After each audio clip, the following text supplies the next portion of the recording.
Hey, how are you doing? I just finished episode number 3 of my new show, The School of Wealth. And I did episode number 1 a few days ago. I did episode number 2 a few hours ago, and I just finished episode number 3. I see my beautiful wife is on here. Happy birthday, baby. Everybody, my wife's birthday is tomorrow. She's been celebrating her birthday month, so she's 29 days into her 30-day celebration. And I'm on my way. As soon as I finish this video, I'm actually leaving and gonna go see her and maybe some of her friends at the pig roast that she's at. But before, I'm just uploading all of the shows into Google for my producer. So I thought, instead of just sitting here by my lonesome, that I would see what you guys are doing. So ask me anything. That's the episode today. Ask me anything about credit that you may have. Credit, money, taxes. Seems like I get a lot of tax questions, and I don't know why. I'm not a tax professional, but I do pay tax professionals tens of thousands of dollars, and I am known to share those secrets, if you will, to you. So if you ask me anything, I'll be happy to answer. And like I said on my podcast today, if you ask me a question, I don't know the answer, I will not pretend to know it. I don't know everything, but I will find someone who knows the answer to that question. Jordan, thank you so much. Where can we catch your new upcoming show? It'll be on iTunes. It's called The School of Wealth by Rondi Lambeth, host Rondi Lambeth. So if you just go in there and type in School of Wealth, you will find it. My producer's also creating a app for any of my listeners, so you don't have to go through Android, you don't have to go through the Apple Store, iTunes, and listen through iTunes. You can actually get the app right on your phone, and when I upload new content, you will be notified via your app. If you follow me here on Facebook, which obviously you do, I will be promoting it like no one's business. Once it's uploaded with iTunes, even though I have over 2,000 other shows already uploaded, with new shows, you got to upload 3 to kind of get it going, And I think it's because, I think I read somewhere or I heard on another show that like if you make it over 10, that you're successful on iTunes. And if you want to check that out, go on iTunes or Android, whatever, and look at all of the podcasts that are 10 or less. I mean, it's considerable. And look at all the ones that are 100 or less. I've been listening to podcasts, and it's the things that I do for you. I listened to one today that literally made me physically sick. And I think I was physically sick because I was pissed off. I was pissed off because of what this person said. And this was on the top 10 podcasts on iTunes, money podcasts, financial podcasts. I think I typed in top 10 financial podcasts or whatever, but it was I think it was in like the top 5, according to the website that I found.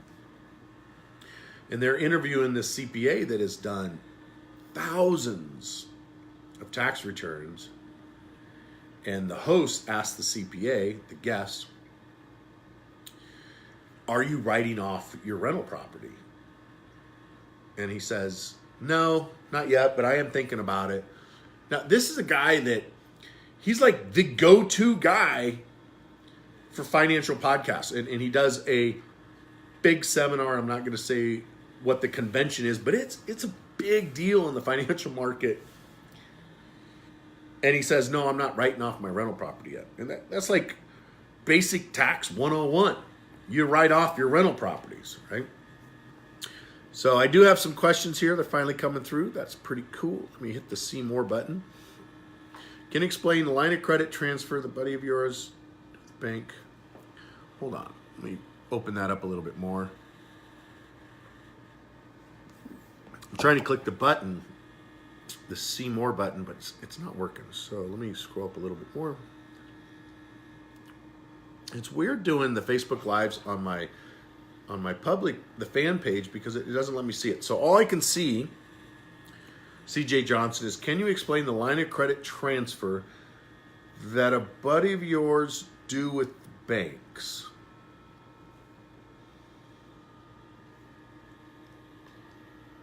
I don't know what that means. I do talk about doing line of credit balance transfers on credit cards. So almost on a weekly basis, I get balance transfer checks from credit card companies want me to transfer from one credit card to another at 0% interest for 12 to 18 months.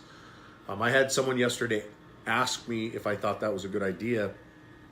And I told her it's a good idea if you're paying off your credit cards in full other than the one you're transferring to.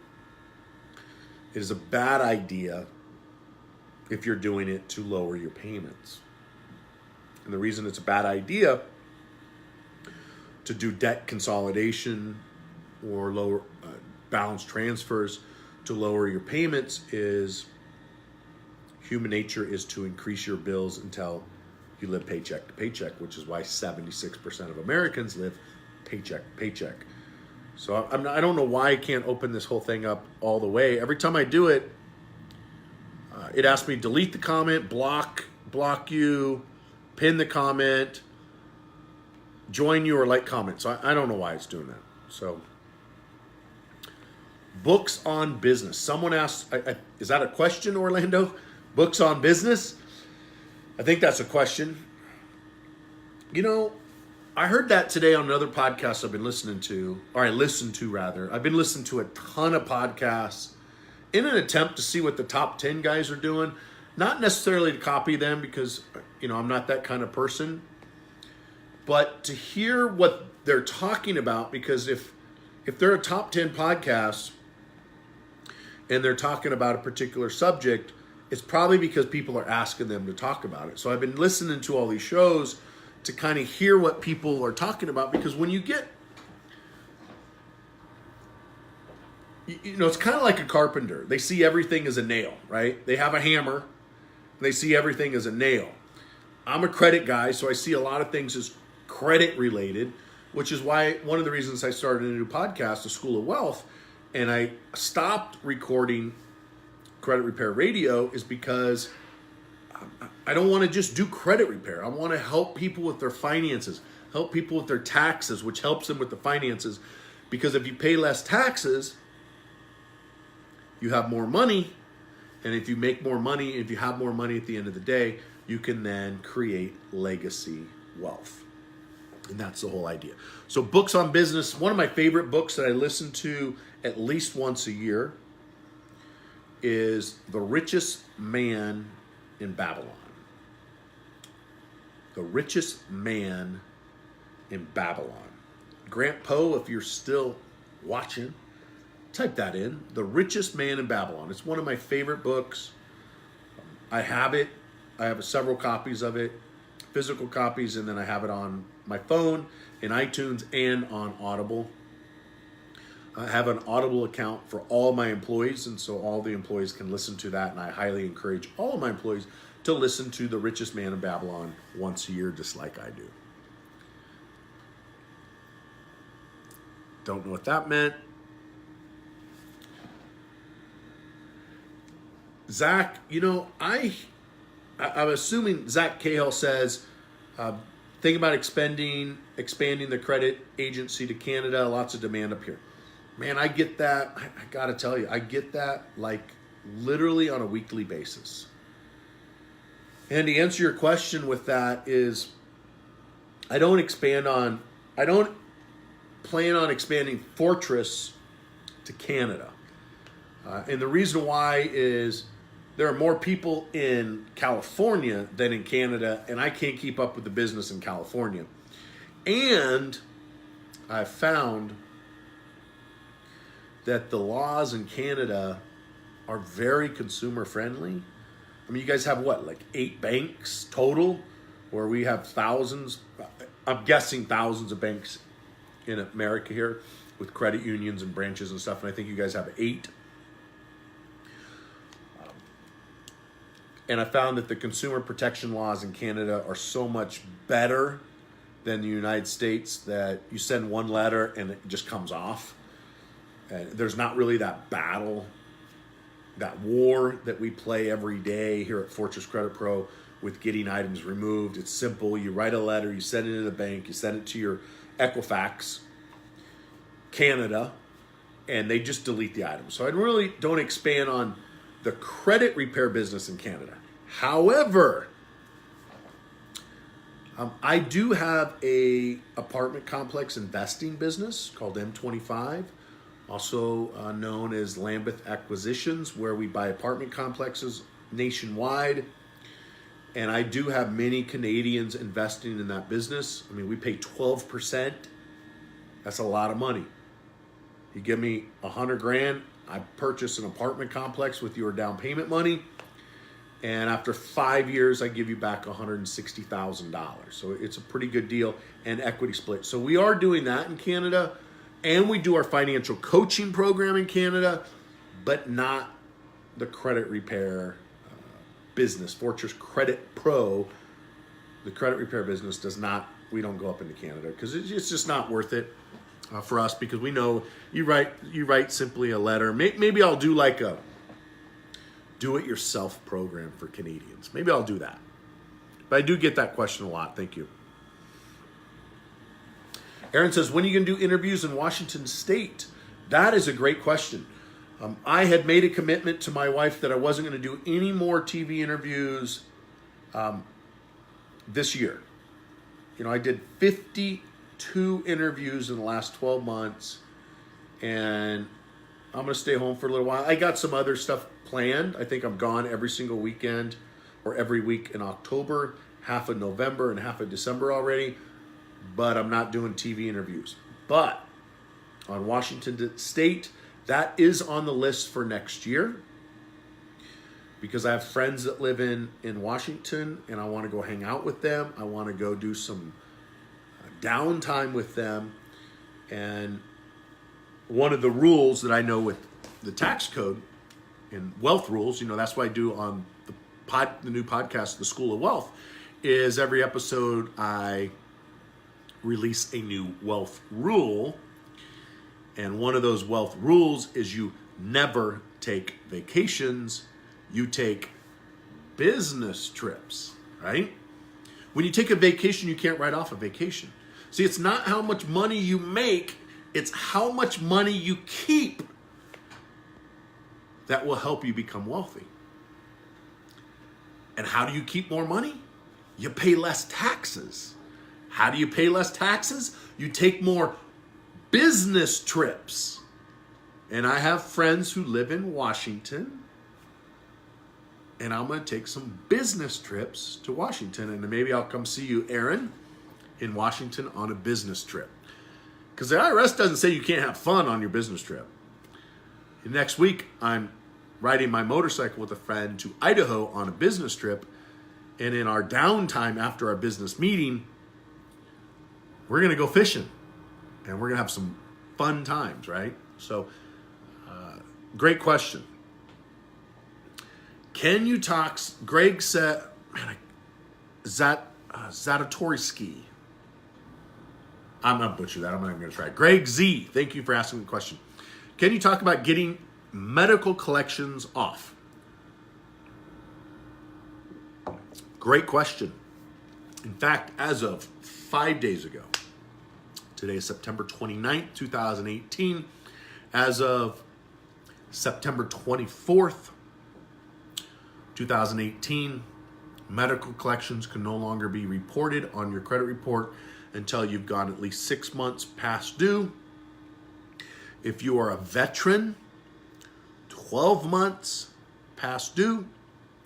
If you are active military, never reported on your credit report, cannot report medical collection. If you are a veteran with VA benefits, cannot report medical collections. Currently, there's 75 million Americans with medical collections, and now it's a whole lot less. I don't know the new number, but I have a client right now. He's one of the very first motivational speakers in the world.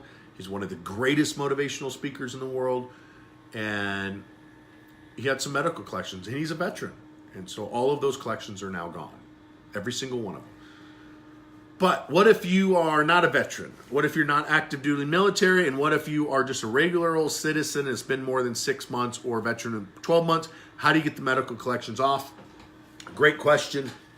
Medical collections are one of the easiest things to get removed. Awesome. The other part of the new structure, and Donald Trump did all this, by the way. Whether you like him, you hate him, or you love him, he just made it better for every single American. Every single American is now in a better place when it comes to credit reporting because of Donald J. Trump. And that went into effect 5 days ago. So if you don't like him, put on your pink little hat in March, but your credit report is now better because of him. Here's one of the other things he said on this, Greg, and this is really important. Obama changed it a little bit to where if your insurance company paid the medical bill in full, the collection company had to delete the collection. The problem is the insurance companies don't pay their bills on time, which is how the medical bill gets there. And maybe you didn't have insurance, and so you worked out a payment arrangement or a settlement, and if you paid 1 penny less than the full amount, they didn't have to legally remove it. Trump changed that. If you pay anything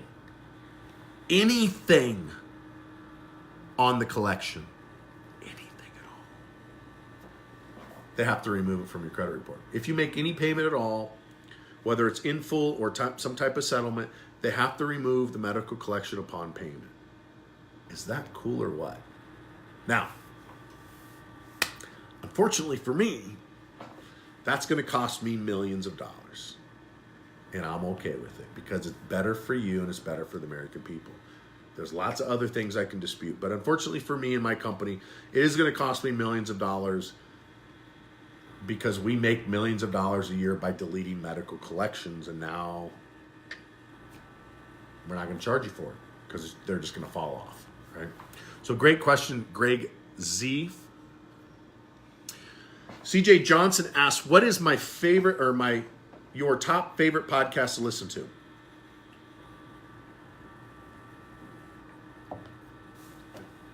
I think my favorite podcast to listen to is the MFCEO Project with Andy Frisella. The problem that I have with listening to the MFCEO Project by Andy Frisella is I cannot listen when my grandson's with me. And it's called the MFCEO. You can figure out what that means.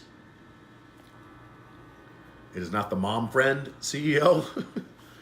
And Andy drops the big old F-bomb nonstop on the show. He knows it's hurting his listenership, but that's just Andy, man. I had dinner with Andy 2 weeks ago here in Las Vegas. And that's just Andy Frisella. And that's who he is. He's not going to change for people to listen to his show. That's not what Andy's about. So I think my favorite podcast is the MFCEO Project. In fact, I look every day. I listen to podcasts at the gym and when I'm driving around and when I'm in the office doing things that doesn't take 100% of that. I do look for new shows by him every day. Because he's running 7 different companies now, I think they're going to do $200 million in sales. He doesn't do a podcast every day. He doesn't get paid, so he does them when he does them. But they're all good. The next favorite podcast is Ed Milet. Ed Milet is the chairman of World Financial Group. When you listen to my show, the first episode of School of Wealth, I talk about Ed on the show. And how to get wealthy is by joining his company. And there are people worldwide that can join World Financial Group. And so those are my two top favorite, other than myself, is the MF CEO Project, and Ed Milet does a show on YouTube called Max Out, and on iTunes podcast is Ed Milet. So those are my two favorite on there, and I got a bunch more. Aaron says, finding hard money lenders. I have many storage opportunities in multifamily. Well, Aaron, if you're still on here right now, send me a direct message, because I have friends with money, and I have clients with money, and I have money, and I am looking to buy apartment complexes. Right now, we're literally 5 days away from closing on a 152 unit complex in Arizona. And I have friends with money, and I have lots of people who want to buy storage units and multifamily. So Aaron, send me your deals, because I can get you money.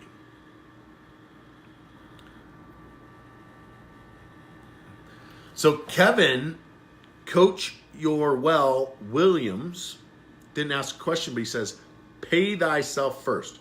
That is right out of The Richest Man in Babylon. So that tells me how far down the questions are. Pay thyself first is rule number 1.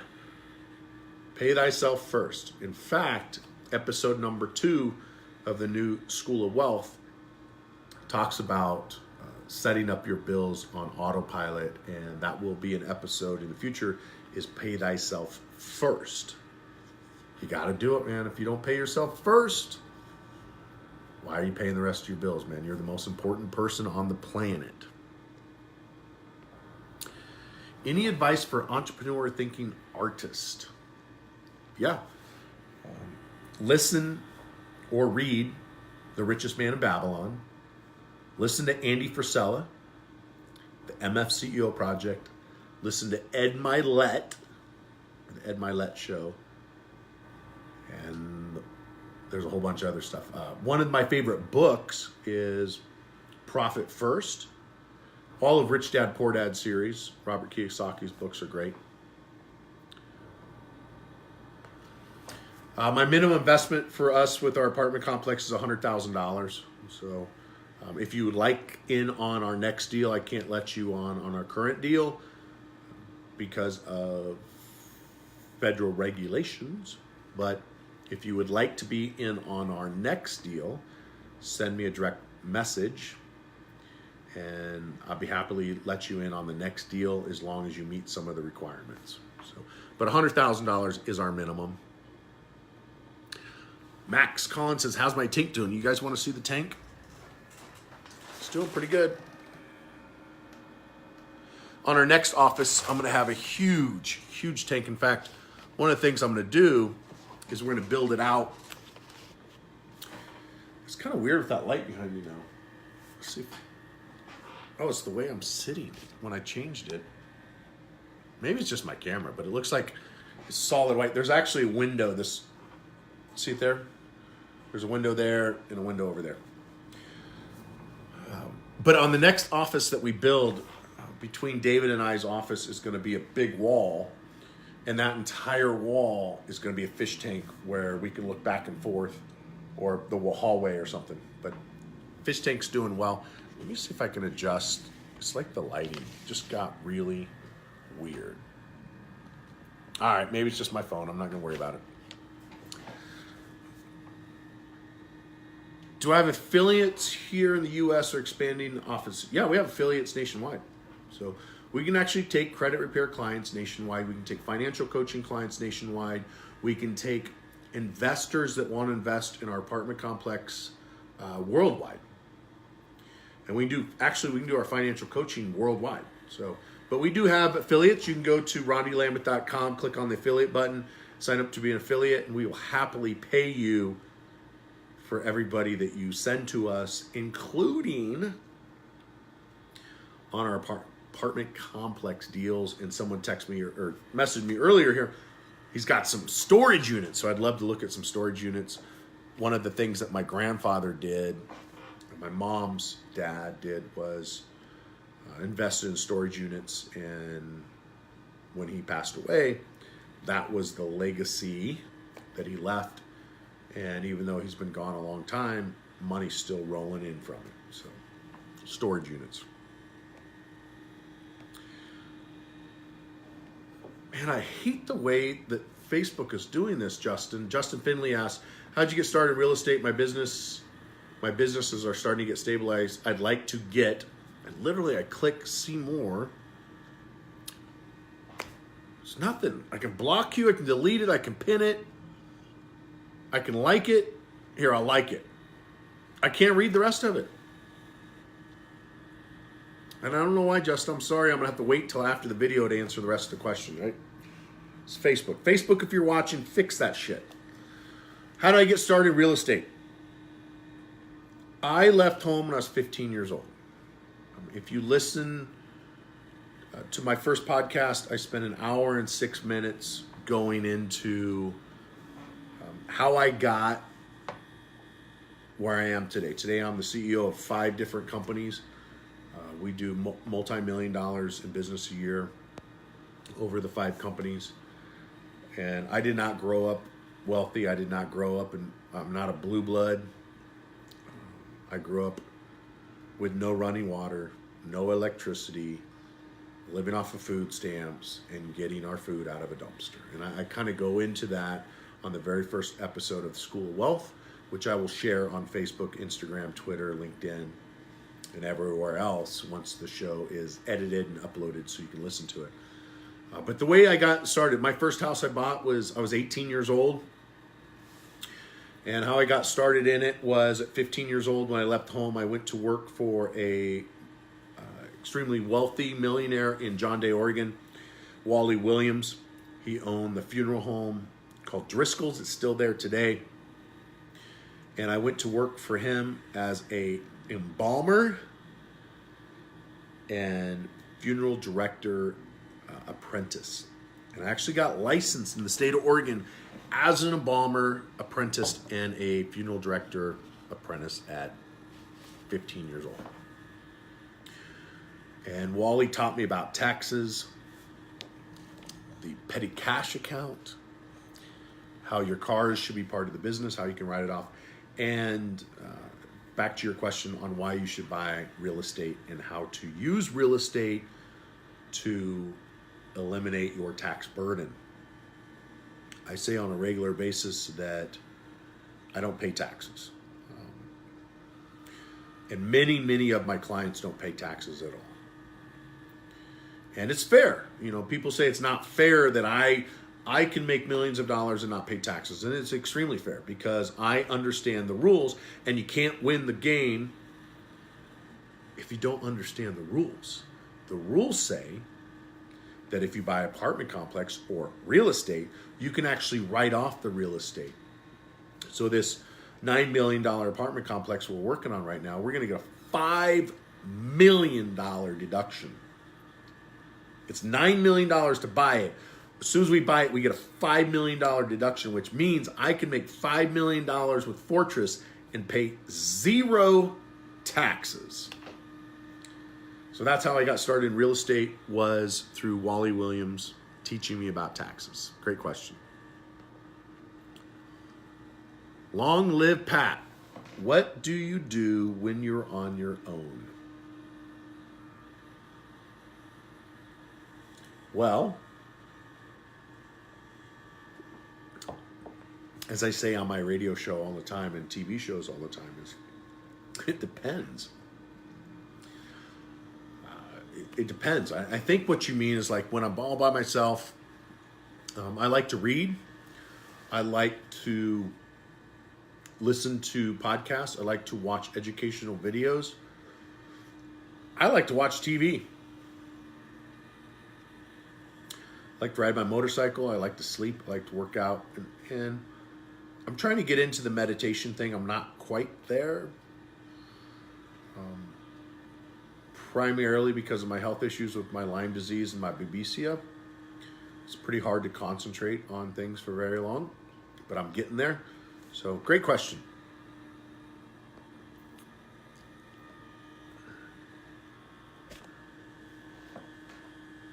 Okay, so Dylan says he's read Richest Man in Babylon and Kiyosaki. That's awesome. Thank you, Tracy. Tracy Stafford. I haven't seen her in forever, Tracy. I need an IV. Tracy is a nurse that gives me, I was going in twice a week and getting IVs to help with my Lyme disease and my babesia. And I haven't seen her in a long time because she is too busy fishing and she has not invited me yet to go fishing with her. So I would like to go fishing, Tracy.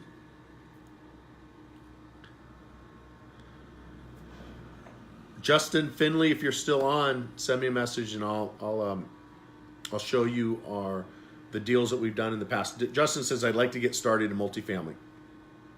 I'd love you to. I think it's a great way to build legacy wealth. I think it's one of the best ways to become wealthy. And we're just trying to help other people do that. And you can do, you don't have to make millions of dollars a year to invest in multifamily. If you make $50,000 a year and you got an IRA or a 401k from your employer, you can actually invest in apartment complexes. So Justin, send me a DM and I'll show you the deals we worked on in the past. You can't get in on the deal we're working on right now, but you potentially could get in on the deal in the future. Okay.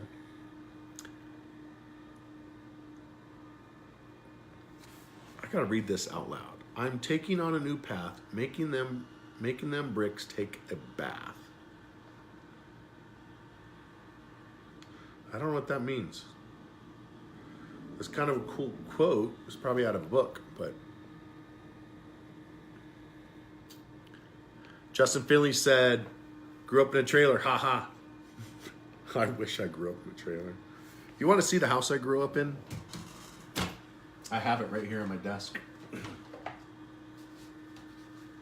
You might ask why I would have a picture of the house that I grew up in here in my office. I had this when I was a firefighter. I had it on my locker, and people would ask me, why can't you forget the past, man? You're not living in that house anymore. You know why? There are a lot of people out there that say you should write your goals down. You should write down your affirmations. Grant Cardone, my friend Grant Cardone, writes down his goals every day in the morning, every day at night. Ed Milet will go and write down his affirmations. My friend Clint Arthur speaks his affirmations. He records them in his iPhone. He listens to them at night. You know what? That's all cool. That doesn't work for me. That doesn't work for me. I'm more like Andy Frisella. I focus on the dark side, so I never grow up that way. So Justin, you said that you grew up in a trailer. I grew up in this. That is my shack that I grew up in.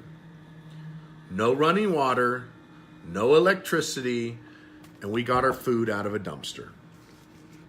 That was the inside of our shack. And I left home when I was 15 years old because my brother and I were going to kill my stepdad. And he found out. And he gave my mom a choice. Either we left or he left. And my mom chose him. So my brother and I left at 14 and 15 years old. So the reason I keep this picture here in my office, so when I open my drawer, that reminds me of how bad it can get. That reminds me of how hard I gotta work. And there's little people can take away from me or make me go back into that shit, right? So I didn't grow up in a trailer. Let's move on. Tracy says, is it more profitable to buy lots of properties and rent the homes out or do fixer-uppers? Man, I don't know, Tracy. It's a great question. I personally believe that fix and flippers, they're not real estate investors. If they're getting money from other investors that are using the money to fix and flip, those are real investors, like our friend Erica, the other nurse that gives me the IVs. Her cousin is a fix and flipper on HGTV, and she has her own show.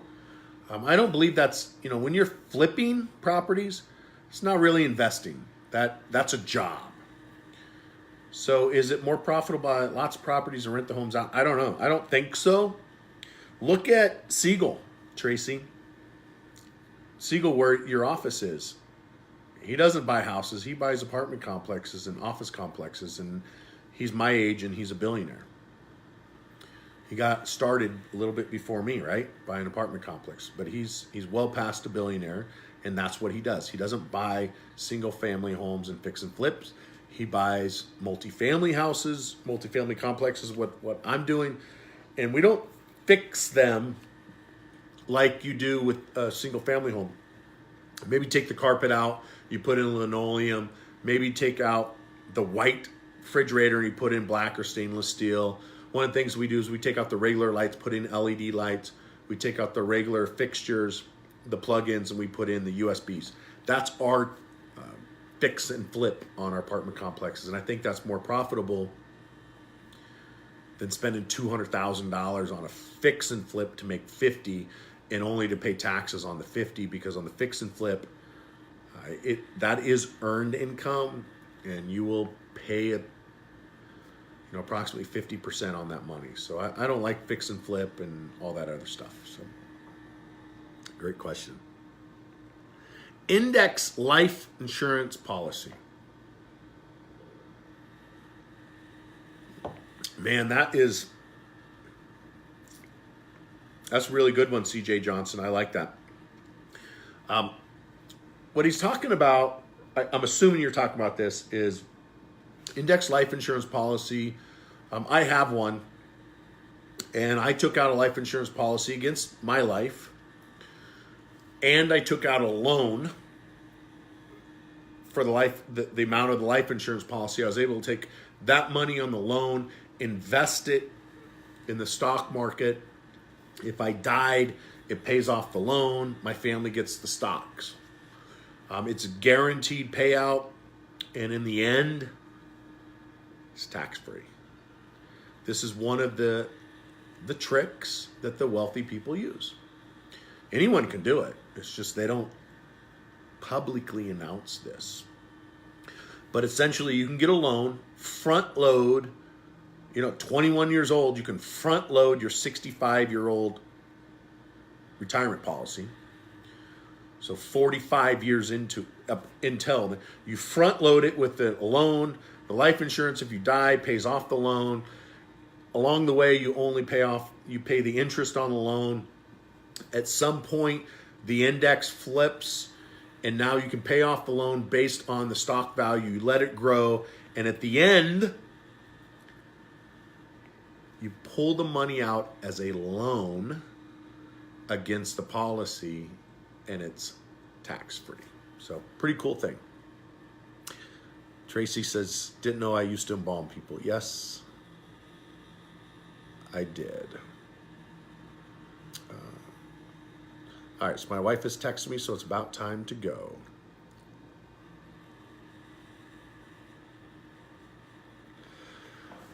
Nick Castle, good to see you, man. It's been a long time. What is the best business or personal credit card to hold and use to grow your credit score? Well, the best business card to grow your personal credit score would probably be the American Express Platinum. And the reason I say that is because American Express Platinum does not report to your personal credit. So therefore, if you use it for your business, it's not reporting on your personal credit, which then drives down your credit score. the best personal credit card to hold and use to grow your credit score. Really, there is no best personal card. They're all the same. It really comes down to the best card to get for rewards, where there's cash back, free hotel, Uber, food, airfare, vacation, whatever it is. That's when you get into it. But as far as reporting on the personal credit side, they're all the same. They're really all the same on the personal side. On the business side, I think it's American Express because it does not report to your personal credit. The business American Express doesn't. And there is no pre-spending credit limit. So you can go, if your business is really growing a lot, you can, my card, I can go up to $1 million a month on the card. And because I have good credit history with American Express, I can actually pay that over time, which I would never do it because it's like 29.89% interest. It's ridiculous interest. It is cheaper than a hard money loan or a merchant account loan, but I would never use the pay over time. In fact, I shouldn't say that. I would never choose to use the pay over time. Last year, I did have to use the pay over time with my American Express, and that was because I lost my merchant account for 6 months, and I didn't have any money coming in for 6 months. Nothing. So I did have to use the pay over time, and I paid 30% interest. But it's better than filing bankruptcy, right? And fortunately, I paid myself first for the last 10 years, and I had a ton of cash that I was able to loan to the company to make it through that 6 months. So aside from a government change or something, there's no stopping us now. We're past that.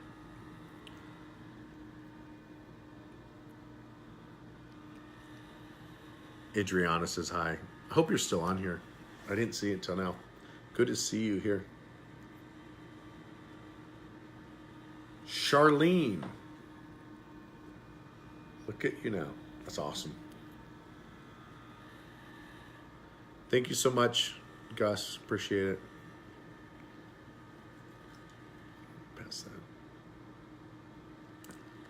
You guys are so awesome. Every single one of you. I'm just trying to get through all of the comments because I got to go. Michelle's asking me to. She's up riding her motorcycle with her friends, and so I got to leave here in a few minutes. Charlene, it's not a sad story. Not a sad story because it is what it is, right?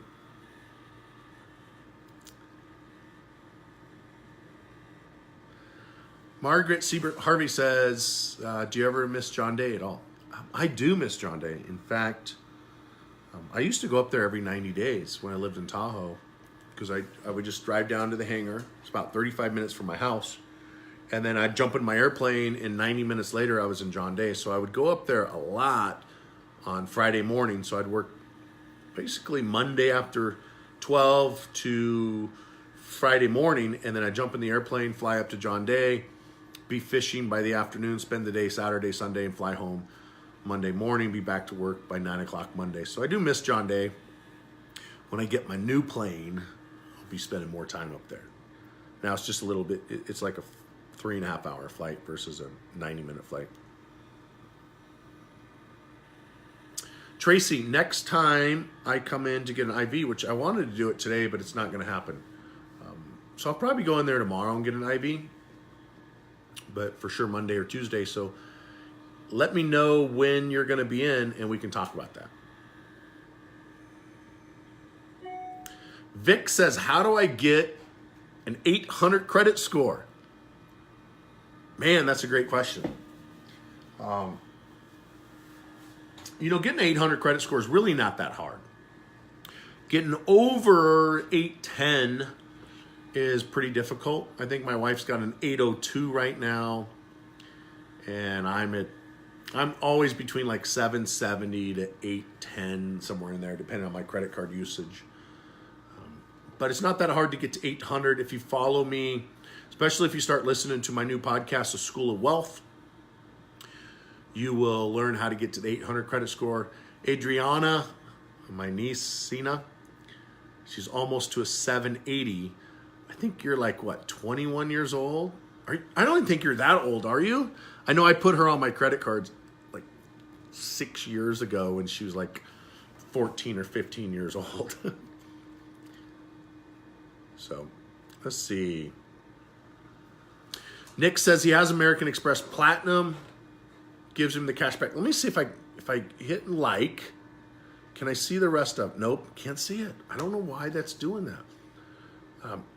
The American Express Platinum usually, Nick, will give you 1% cash back, not 1.5, 1%. But if you go over $5,000 in your purchase is when you get 1.5%. So I'll answer your question after I get done with the video because I just can't see it all. And I'm sorry, I don't know why, but on the business side, the fan page, I ran out of friends on the personal side. I'm over at 5,000 friends, that's all I can get. So I started a fan page so I can get unlimited followers, friends, whatever you want to call them. I call them students, by the way. I don't like the word follower. I call them students. I like to think of myself as your teacher, right, at the School of Wealth. And I'm educating and helping you, empowering you, and teaching you.